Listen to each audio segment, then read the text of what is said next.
So they said, suck this dick and stop blocking bank networks thinking that you will monetize something. Learn to monetize. Welcome to another episode of Bourbon and Data Breaches, where we cover 5 of the most interesting data breaches from this last week and one of our favorite bourbons. I'm Steve. Michael. Divya. Paul. Muted Frank. Howdy, I am Shu. Great. That went off without a hitch. Go us. Divya, what happened this week? Okay, so guys, this week has kind of been crazy. I'm going to start off with the first story, which is U.S. manufacturing giant Parker hit by Conti Ransomware gang. And Parker-Hannifin Corporation announced a data breach exposing employees' personal identifiable information, PII, after Conti Ransomware actors published stolen data last month. But in addition to that, after this incident happened, there's like a flash event that Conti was officially discontinued. That's not a pun that I made. That's bad. But today, the official website of Conti Ransomware was shut down, marking the end of this notorious crime group. What do you guys have to say about this story? It's a coincidence. Interesting timing. Conti broke into Parker-Hannifin. That was very well publicized. Obviously, that's a big get, right? I find their shutting down to be not believable in any way. So Conti releases like half a dozen to a dozen new victims each day, right? Like Conti breaks into a lot of companies. For them to suddenly be discontinued, I don't see it. PTO. I don't believe it. Too much money. Yeah, like Conti as a group, like unless the FBI is about to come out and be like, oh, hey, by the way, we rounded up like 100 hackers that all worked for Conti. Like, I think that they'll just show up with a new name. No, this is like stopping the Joker. You put the Joker in prison, and then whoever's like the leader of the Joker gang becomes the Joker. It's the same business model. It's the same people. It's the same infrastructure. It's the same technology. Coincidentally, Joaquin Phoenix was also the Joker. Steve. Joaquin Phoenix was the Joker. Yeah. Joaquin Phoenix. Okay. I found the whole conversation on Twitter very interesting. This group that announced that Conti was discontinued, Intel, they also admit that like, no, they're not going away. Some are rebranding and some are splintering off.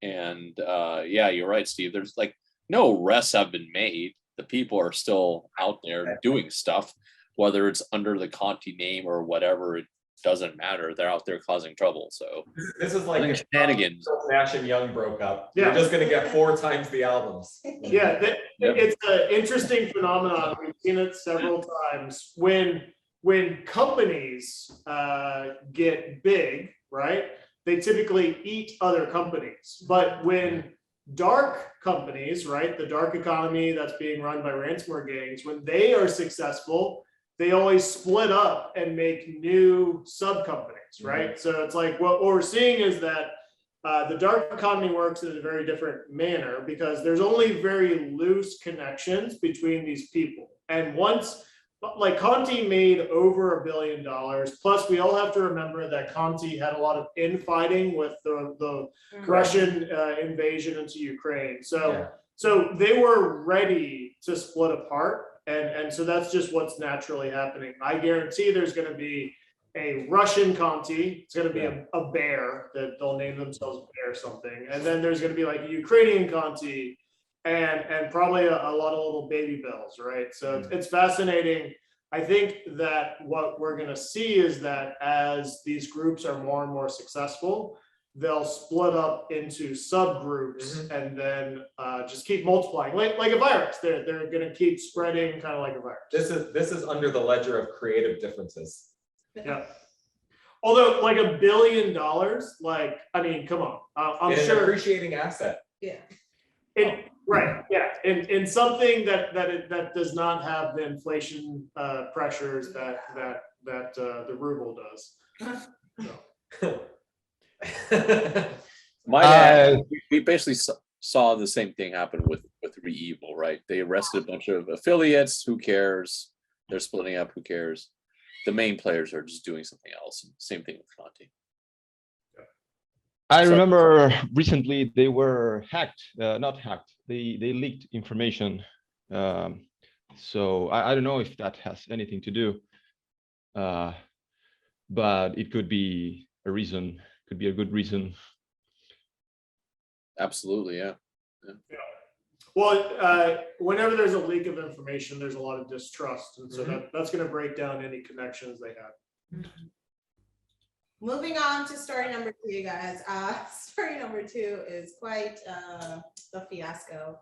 More than 90,000 South Australian public servants were now breached in a payroll data breach. South Australia's treasurer says 13,000 current and former public servants, more than previously thought, had their personal information stolen in a cyber attack last year. What do you have to say about this? I have a dubious history with the Australian authorities that prevents me from answering honestly. Did you start now? Well, like it was 90,000 people, but how many like kangaroos and wombats? Yeah. 80% of them were kangaroos and wombats and Tasmanian devils. This is South Australia, so. And then they have to go pay PwC another $500,000 to find the last 13,000. 6 months later, it's just a gravy train. It's a gravy train. It sounded like it was more. Yeah, you're right, Paul. Australia, the gravy That was train amazing flowed the thing. other way. Yeah, exactly. It's going the other way. They discovered this through an audit. I mean, it was It's like such a racket. It is such a racket. And what is even in those personnel files? Does it say? Do we have it? Let me. Jeff is above average. He's a good worker. No, but they talked about it in one of the other breaches. It's like, so the IT team, I think it was Parker-Hannifin, the IT team actually has to try to do something, right?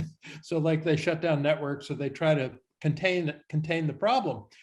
But all the rest is like just spend hundreds of thousands of dollars and do more investigation and then blah, blah, blah. It's just like... yeah, it was pretty amazing. Like how many dingoes you own, how many cockatoos you own. Dingo ate my Oh my teeth. God, cockatoos might be compromised. Wait, I bet the HR files have like Bob was bitten by a snake on Tuesday, out for 3 days. Like drop bear incident in the parking lot, 3 employees injured. Reason for PTO. I would read every file with glee. Disability claim denied. Can you get drop bear insurance? Because But if there's no such company as Dingo Security, I think what we really need is a subsidiary only owned and operated in Australia. Yeah. real question. If you were a victim of this, would you have to sue in kangaroo court? Yes. Or another is, would your boomerang come back? Well, the problem is they're all. I think that's bingo. That was all the terms that I was betting on. The problem is that's Bingo. it's honestly all their public servants, which is really sad. Right. I mean, I don't know what the government. And the tagline could say, and his boomerang finally came back.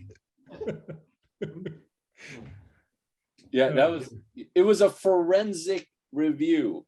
They didn't know this was happening. It was just an audit that they discovered that this happened. Crazy. Took a year to figure out. A year. It's literally a year. We can only hope for that number not to rise the next year. Well, once On- again, the on- person on the actually next- hurt is the consumer, or in this case, the civil servant. Right. You know, it's not the investigative firm that's hurting. It's not the government that's hurting. It's the individual worker. Do you think that they opted in to that database? You know, No. Well, this was a payroll service. That was, yeah, and we Yeah. talked about this, right? It's an irrevocable identity. You got to tell them everything about yourself forever, and that's what it is. So they have to protect it forever. And they're like, oops, we protected it for 0 days. Well, they said the files were only accessible on the dark net for less than 24 hours. Okay. So come on, guys. Your personal information was only on the dark net for like a day. Okay, like what's the worst that could happen? One of my It's not favorite that serious. One of my favorite games to play here is to look up companies that end up on the breach list and then Yeah. see when they were in the Nordstrom breach, because for some reason the Nordstrom breach is super prolific. It's like literally same day and or next day. 24 hours is After Nordstrom. Yeah. Yeah. Oh, it's time for a bourbon break. And for today's bourbon break, we are drinking I.W. Harper, which is a Kentucky straight bourbon whiskey. I.W. Harper Distilling Company. This is it bottled and bond? I think they definitely are producing their own. Yeah, so it's bottled by the I.W. Harper Distilling Company in Tullahoma, Tennessee. So this is a Tennessee bourbon. It does not say bottled and bond, so they may be sourcing it. But this is a pretty well-known label. It's a straight Kentucky straight bourbon. Okay, so they're definitely sourcing it because it's a Kentucky straight bourbon. So what that means is a Kentucky straight bourbon has to be, I believe, produced and aged in Kentucky for 2 years. So it's produced and aged in Kentucky and then carried over to Tennessee. Divya, what do you know about this bourbon?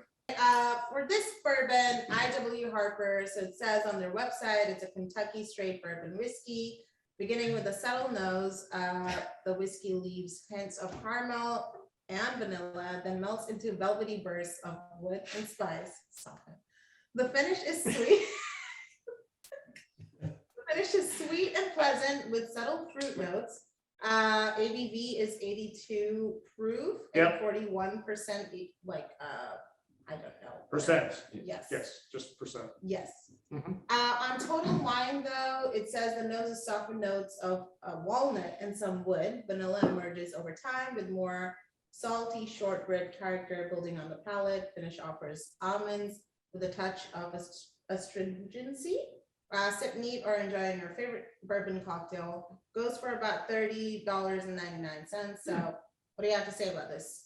So I got this one at the same time that I got the Dickel 8-year. And as a straight bourbon, I believe they only have to age it for 2 years.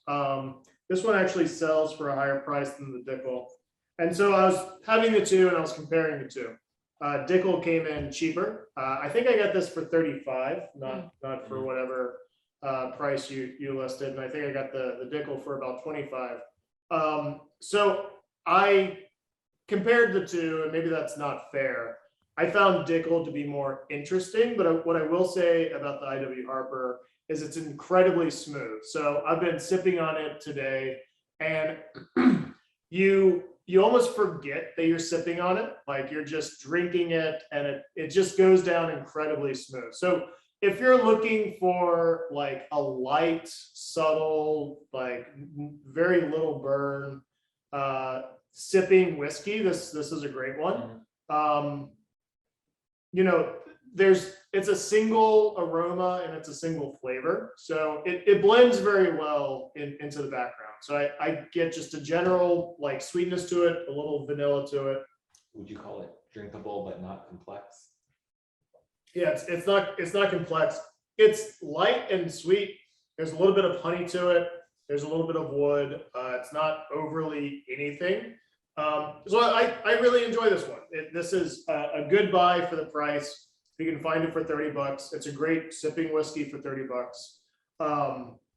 But it's not going to be something that like, it's not going to stand out, right? Like the Dickel 8-year had a variety of flavors in it. Like you could really see that they worked on it. This is just good, like straight bourbon. So I do recommend it. I'm enjoying it, but when compared with other options, you know, it's not the most interesting of options. If you're looking for maybe like an entry level sipping bourbon, I think this is a great choice. And it's a fairly well-known brand, so you should be able to find it in most places. So like my recommendation is if you're in a bar, if you're in a liquor store, and you're just looking for a reliable sipping whiskey, this is a great choice.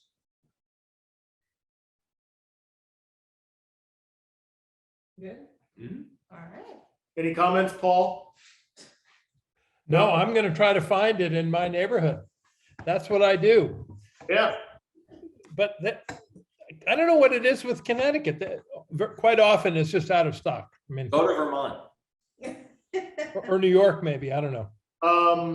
Yeah, I mean, the Dickel should be pretty well distributed. The IW Harper, it's a Tennessee, so it should be pretty well distributed in your area. Some of the other ones are like super hard to find, but these should be pretty reliable. These are, you know, some common brands. You know, I've been bringing some of the recommendations on shooting trips, and they've been quite well received. Good. And the other thing is they're holding up, you know, in this crowd, so they've always got cigars going, so it's got to hold up to cigars. Yeah. Which is kind of intense. I mean, yeah, very. Shu, have you tried this one? Shu Chow. He's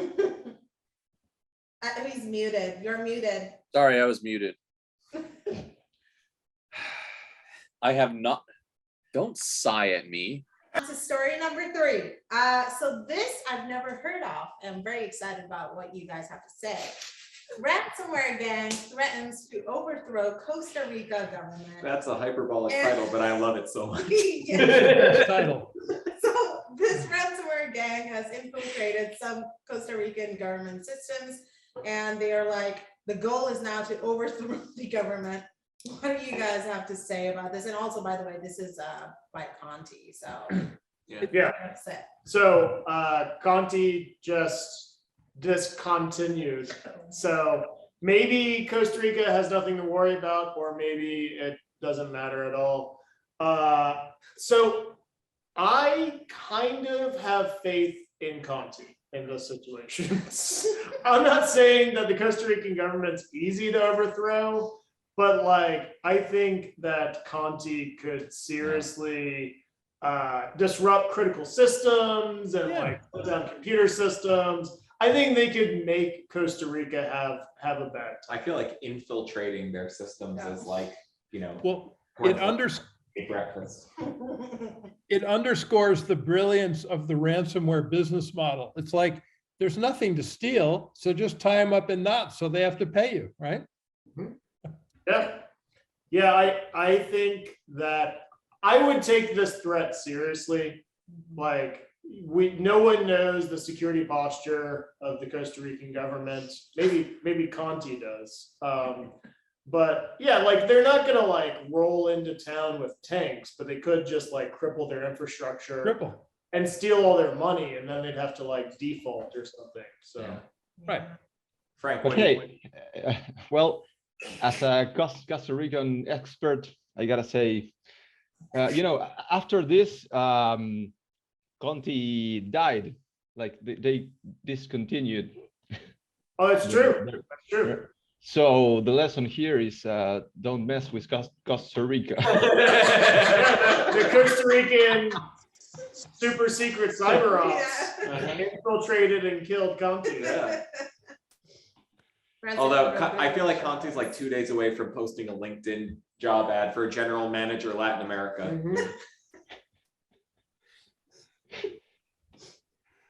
That's all I have to say about that.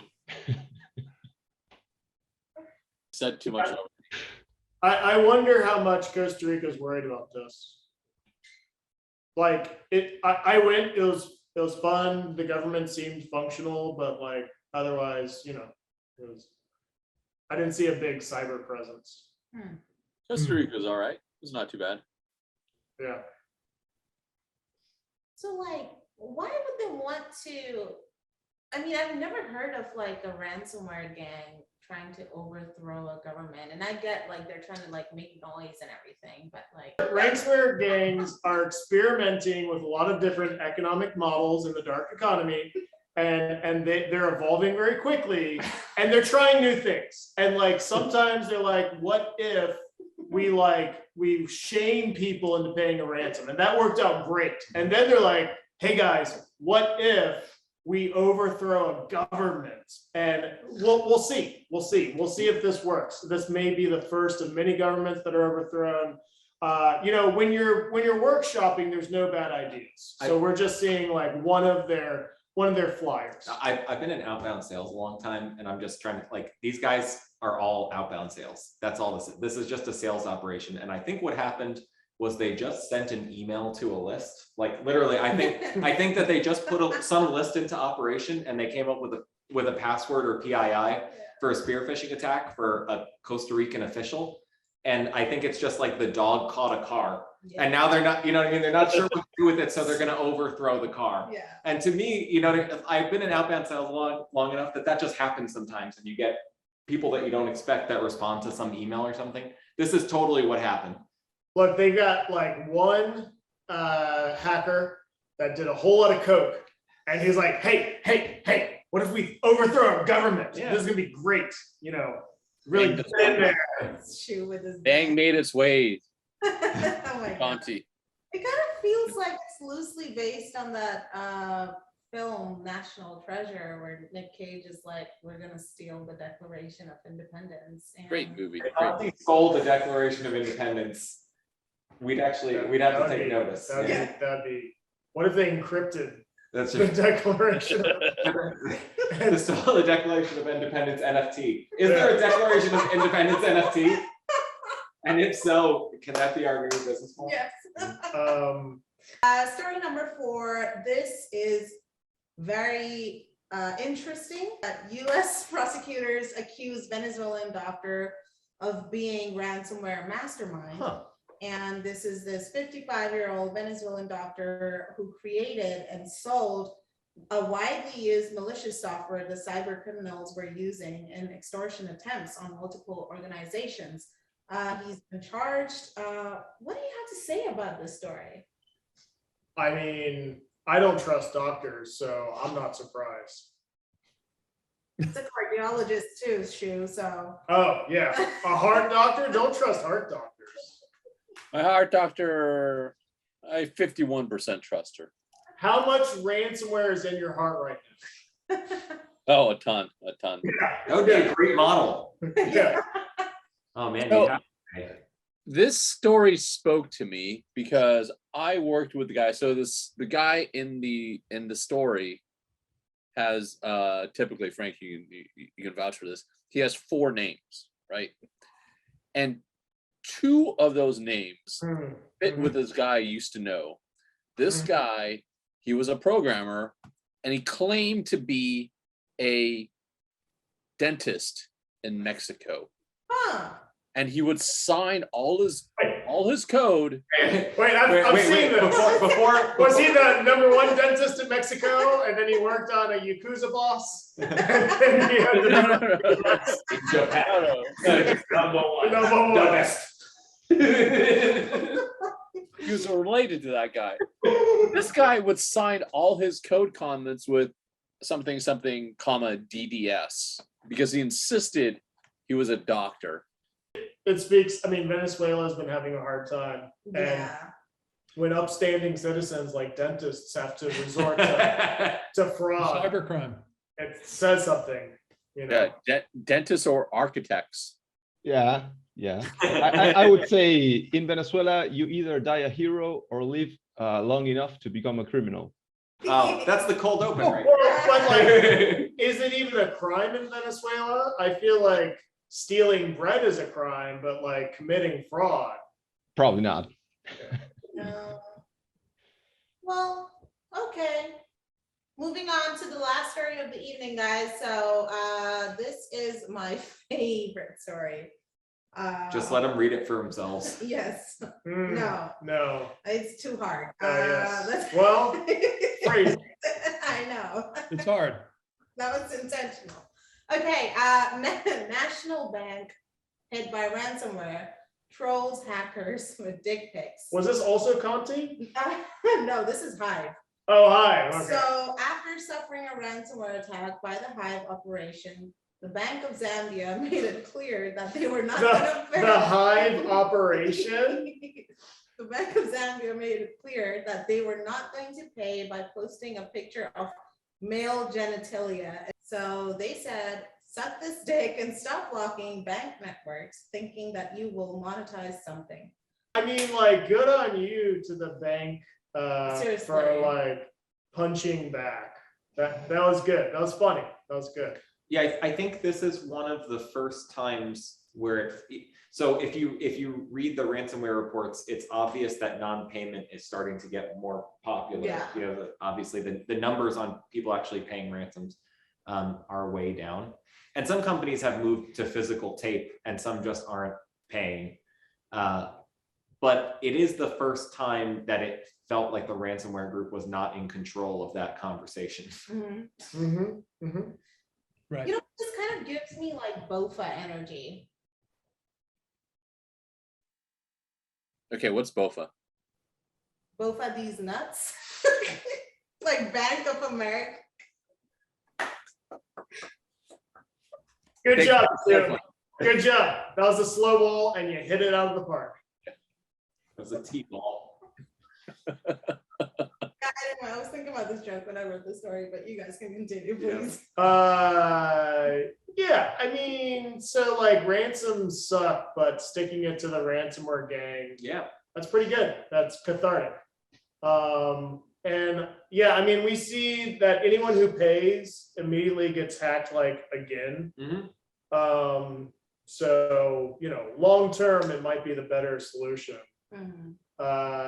I thought Hive. So when I read the story, I read it wrong because I thought that the ransomware gang Hive, Sent it. they encrypted everything, and then to further extort the company, they were sending dick pics until they paid. Right. Not that I'm suggesting ideas, but I thought that was a brilliant move by the ransomware gang. It's like, I will keep sending you nudes of various hackers until you pay the ransom. But the beautiful thing is that as the ransomware gangs are getting more corporate, the tired out corporations after 2 or 3 years just are coming up with this punk vibe. Yeah.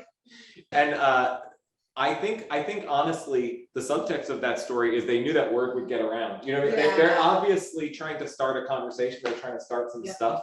Because it's not only like, should you not pay, you should aggressively not pay. That's the most aggressive that you can be with non-payment. There's a poll that I think that Divya should read. A tweet by Malware Hunter team, it was like actually a poll. If dick pics appears in a payment site page, chat for a victim of a ransomware gang, it means that A, some idiot got access to the chat. B, the victim not plans to pay the ransom and so sending some kind message the two actors. Yeah, it was poorly worded, Yes, but okay. we get the gist. Yeah. Really am kind of disappointed that it wasn't Hive sending the dick pics, because it's like insult to injury. It's like I'm ransoming you and I'm just like cyberbullying you at the same time. Steve. Oh. We've done it. This has been an episode of Bourbon and Data Breaches. If you liked everything you saw today, good for you. Why wouldn't you? Hated everything you saw today, it's probably because of the dick pics. If you have a breach or a bourbon you'd like us to cover, you can contact us somehow. Until next time.